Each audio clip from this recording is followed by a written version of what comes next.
ইদানিং মোমো খাইবেলে যে হারে মন চায় নিজের জিব্রায় সামলাইতাম না হারি আজকে মোমো বানাই লেছি ঘরেই। তো এত মানে মজা রয়েছে মোমোটা কি কমু। তো এবেলায় মোমো খাইতে খাইতে একখানা বয়স দিতাম আয়ও তুরিলে হকিলে শান্তি নাই কিস কিস কিস কিস করতে আছে। তো আই যাক সেগুলো কিস কিস করো আইনে 2 কাপ ময়দা লই লেছি লই তারপরে কর্নফ্লাওয়ার দিছি লবণ দিছি আর ঠান্ডা পানি দিয়ে এটা বালা করে মাখি লমু।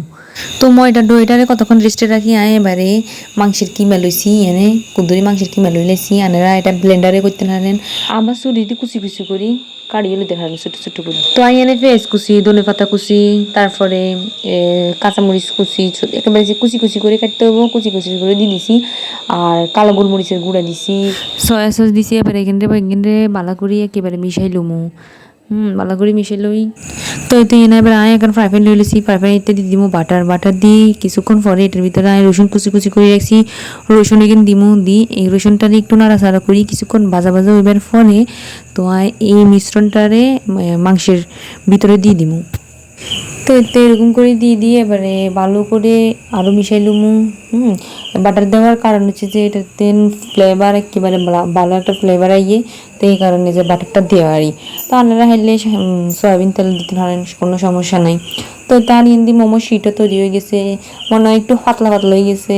যাই হোক মোমো এখানে গোল গোল করে কেটবার হরে আগামাতা যেখানে বার হয়েছে সেখানে ছোট্ট ছোট্ট করে এখানে ফিটে বানাইলাম মানে হালাইতে নয় হালানির কাম নেই। তো তো আই গেট লই লেছি লই এবারে আই একটু ডিজাইন করবার চেষ্টা করুম যদিও আই ডিজাইন হারি না তাও একখানা চেষ্টা করুম মানে। তো এরকম করি কুচি কুচি করি কিনে ছোট্ট ছোট্ট করে কুচি দিবার চেষ্টা করি অন্য কোনো ডিজাইন হারি না কিনতাম তো একটু চেষ্টা করি দিবেন লাই।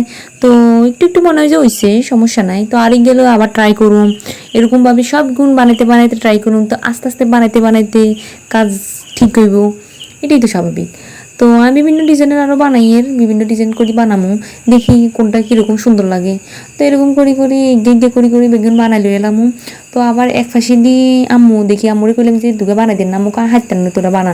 তো এবার আম্মু ট্রাই করলো তো আম্মু দেখি কীরকম ডিজাইন বানাইলো। তো দেখি আম্মু তো ওই যে কুচি হিডা আগে নাইয়ালের হিডা বানাইতো এরকম কুচি করে নাইয়ালের ভিতরে দিয়ে বুঝছেননি।